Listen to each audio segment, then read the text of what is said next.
በአምላክና ህብስት እያወሩ በነበረበት ሰዓት ታፈሱ በር ላይ ቆማ እያዳመጠች ነበር። እናም በአምላክና ህብስት የሚያወሩት ያው በአምላክ አባቴን ገለኸዋል፣ አንተ ነፍሰ ገዳይ ነህ እያለችም እየተቆጣችው ነበረ።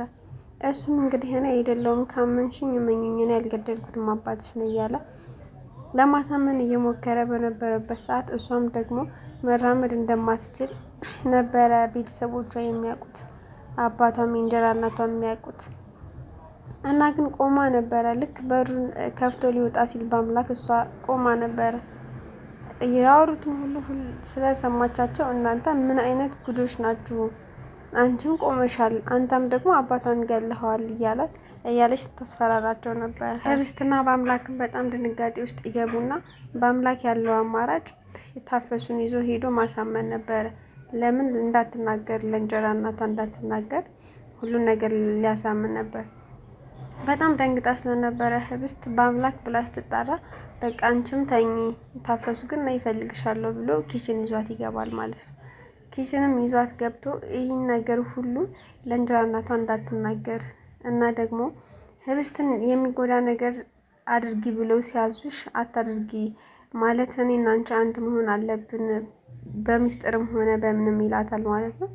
ታፈሱም እንግዲህ ያው ያላት አማራጭ እሺ ማለት ነው። ምክንያቱም ፍቅር ስለያዛት እሺ ትላለች፣ እሱንም እሺ ትላለች፣ እንጀራ እናቷንም እሺ ትላለች ማለት ነው። እናም እሱ ምንም ነገር እንዳልተፈጠረ ምንም ነገር አልሰማሽም አሉ እያለ ብዙ ነገር ያስጠነቅቃታል ማለት ነው። እሷም እንግዲህ ይሻላል ብለህ ነው ብላ ያው ያላት አማራጭ በአምላክን ግዴታ ከማምላክ ጎን መቆም ነበረ። ግን አንድ ቀን ግን እናትየዋ ብትሰማትና ማለት ታፈሱ ከበአምላክ ጎን እንደቆመች ብትሰማት በቃ ምን እንደምትደረግ አታውቅም። ብቻ እሱንም ታስባለች፣ ግን ደግሞ በአምላክን ያዘዛትን ሁሉ መስራት ደግሞ ትፈልጋለች። ለማንኛውም ተስማምተው እንደማታወራ እሺ በቃ አላወራም ብላ በቃ ተኚ እኔም ትተኛ ብሏት ትሄዳለች ማለት ነው። እሷም እንግዲህ ምን ማድረግ እንዳለባት አልገባትም። ብቻ ግን ከኔ ጎን ትቆሚያለች ስላላት እሺ ብለዋለች ማለት ነው። ባልና ሚስቶችም አልጋ ላይ ተኝተው እንቅልፍ እምቢ ይላቸዋል ማለት ነው። እሱም እንግዲህ እንቅልፍ እምቢ ያለኝ እኮ ምን ይሻላል ሲላትም ነበር። እሷም አዎ አንዳንዴ እኮ የነቀው ያየሁህ ነበረ እና እንቅልፍ እምቢ እንዳለህ ያስታውቃል። ምን አሳሰበህ ለምን እንደምታስበው ስትለውም የዚች የልጅ ነገር አሳሰበኝ እያለም ነበር። እሷ ደግሞ ምን ያሳስብሃል? እኔ እኮ በትንሽ ቀን ውስጥ ማሰብ እንዳችል አደርጋታለሁ። እንደዛ አድርጌ ደግሞ ማስፈረም አያቅተኝም ስትለውም ነበር። እሱም እንግዲህ ግን እንደዚህ ከምናደርግ ይልቅ እሷ እንድትቀርበን ለምን አናደርግም ሲላትም ነበር።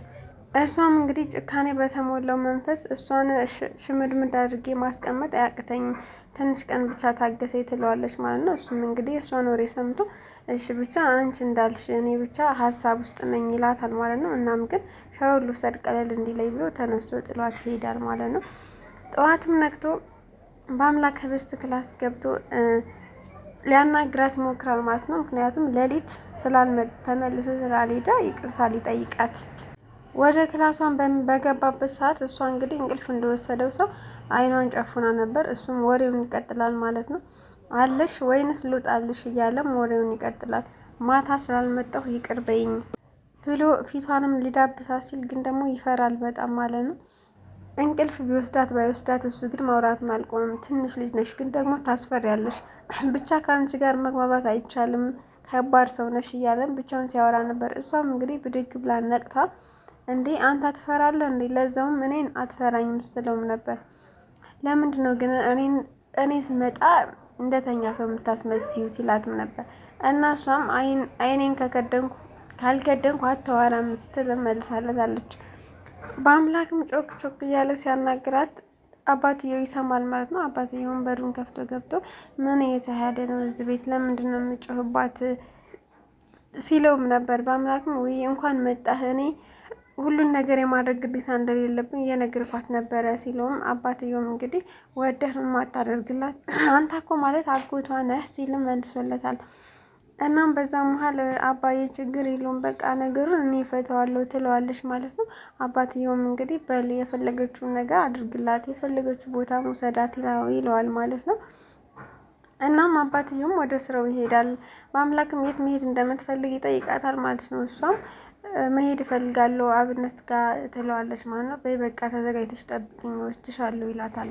ታፈሱም እንግዲህ ኪችን ሆና በአምላክ ያላትን ነገር እያስታወሰች ማለት አንድ ላይ ነን ያለኝ ለምንድን ነው ብላ በደስታ ተሞልታ በሀሳብ ሄዳ ነበረ እና ወይዘሮ ይሁትም ትመጣባታለች ማለት ነው። መታም ታስደነግጣታለች። እኔ የምልሽ ቁርስ የለም ወይ?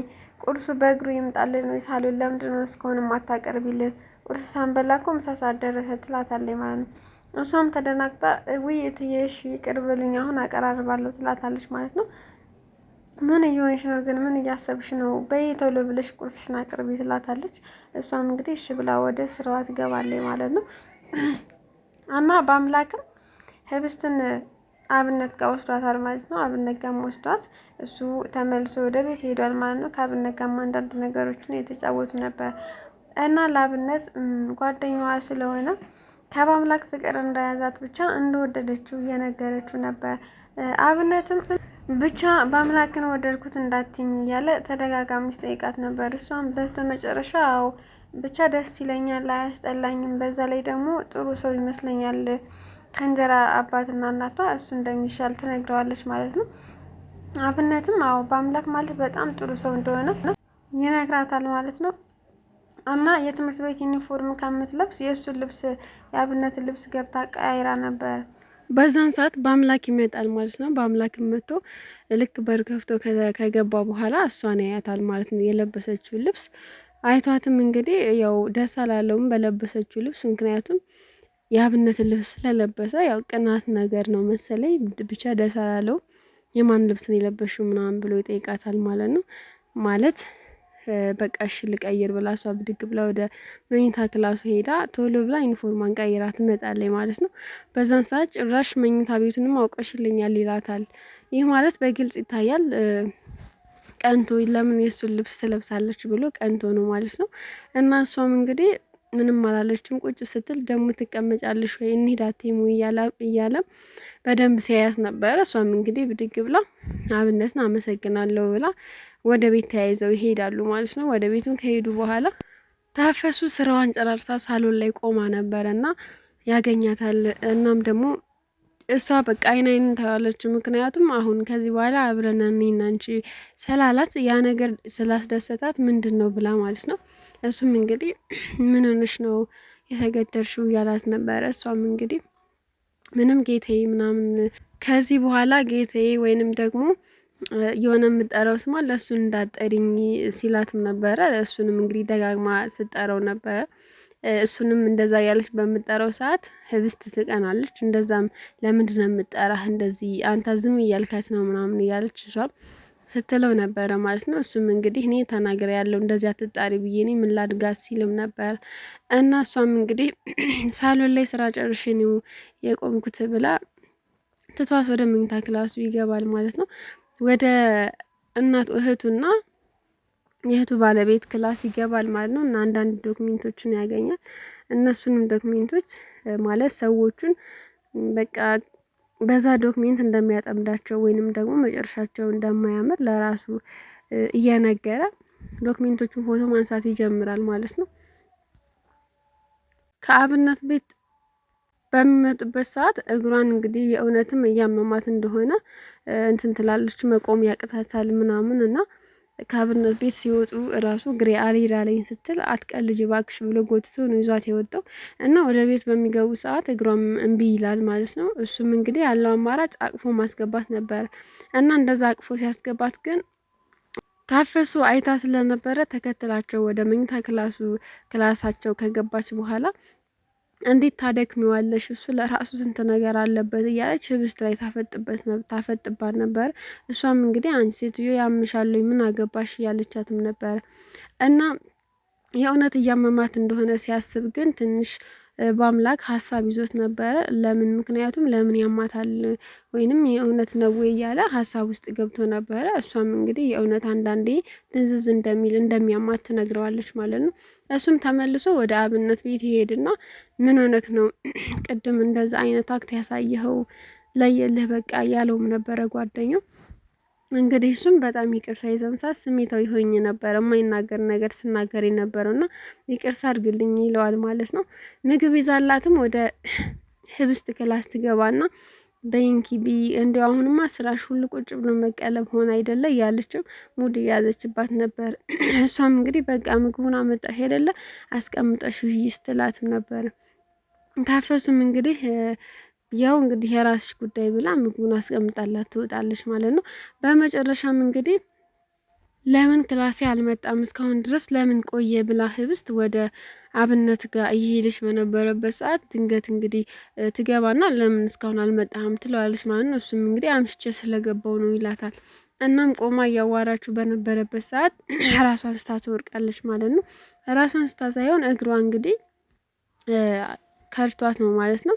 እና የእግሯ ህመም እንግዲህ እነሱ እየቀለዱ ወይንም ደግሞ ከእነሱ ደብቀው ነበረ፣ ግን ደግሞ የእውነት እያመማት ነው። ምክንያቱም መድኃኒት እየሰጠቻት ስለሆነ ህመሙ እየጨመረባት ነው ማለት ነው።